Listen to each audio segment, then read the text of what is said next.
বন্ধুরা আইপিএল থেকে অফিসিয়ালি বাদ পড়ল মুজিবুর রহমান সহ 3 আফগান প্লেয়ার ফাজলুক ফরকি এবং নবীনুল হক।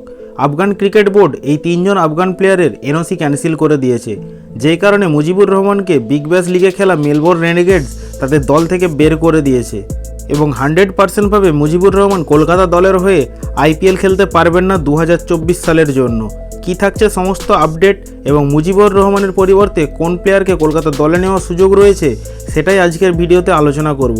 তো ভিডিওটি সম্পূর্ণ শেষ পর্যন্ত দেখুন। ভিডিও ভালো লাগলে ভিডিওতে একটি লাইক করবেন এবং চ্যানেলে নতুন হয়ে থাকলে ক্রিকেট, আইপিএল এবং কলকাতা সম্পর্কিত নানান আপডেট পেতে চ্যানেলটিকে সাবস্ক্রাইব করে পাশে আসা বেল আইকনটি প্রেস করে রাখবেন। বন্ধুরা প্রথমেই বলি, মুজিবুর রহমানের এনওসি নিয়ে বিভিন্ন সংবাদ মাধ্যমে এবং বিভিন্ন ইউটিউব চ্যানেলে নানান রকম খবর শোনা যাচ্ছিল, তবে Afghan cricket board finally confirm করলো মুজিবুর রহমান সহ নবীনুল হক এবং ফাজলুক ফরকির এনওসি ক্যান্সেল করলো, যেই জন্য তারা বিভিন্ন যে ফ্র্যাঞ্চাইজি লিগগুলি রয়েছে সেখানে খেলতে পারবেন না। তাই আসন্ন আইপিএল 2024-এ কলকাতা নাইট রাইডার্স মুজিবুর রহমানকে দলে নিলেও তাকে কিন্তু বাদ দিতে হচ্ছে। তবে কলকাতার কাছে আসন্ন আইপিএলে যেহেতু কোয়ালিটি স্পিন অপশন রয়েছে, তাই মুজিবুর রহমান দল থেকে বাদ পড়লেও কলকাতার দলে তার এফেক্ট পড়বে বলে মনে হয় না।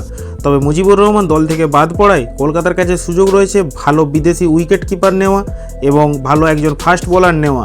আর এই লিস্টে প্রথমেই নাম থাকছে ইংল্যান্ডের বিধ্বংসী ব্যাটসম্যান ফিলিপ সল্ট।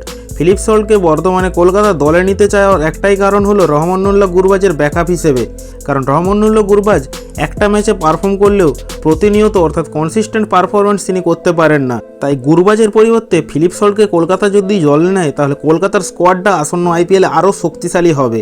যদি গুরবাজ ভালো পারফর্ম করতে পারে তাহলে ভালো, তাকে প্লেইং 11-এ খেলানো হবে, আদারওয়াইজ ফিলিপ সল্টকে খেলাবে কলকাতা নাইট রাইডার্স। তো বন্ধুরা আপনাদের এই বিষয়ে কি মতামত তা আপনারা অবশ্যই কমেন্ট করে ভিডিওর কমেন্ট বক্সে জানাবেন।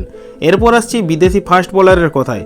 বন্ধুরা দেখুন, মুজিবুর রহমানের পরিবর্তে যদি একজন বিদেশি ফাস্ট বোলার নেয় কলকাতা, তাহলে কিন্তু এটা কলকাতার দলের জন্য অনেকটাই ভালো হবে, কারণ বর্তমানে কলকাতা স্কোয়াডে মিচেল স্টার্ক ছাড়া আর কোনো বিদেশি ফাস্ট বোলার নেই। আর মিচেল স্টার্ক তো প্রত্যেকটা ম্যাচে ভালো পারফর্ম করবে এমন কোনো কথাও নেই। তাই তার পরিবর্তে যদি কোনো একজন বিদেশি ফাস্ট বোলারকে দলে নিয়ে রাখে তাহলে কলকাতা দলের শক্তিশালী স্কোয়াড গঠন হবে আইপিএল 2024-এর জন্য।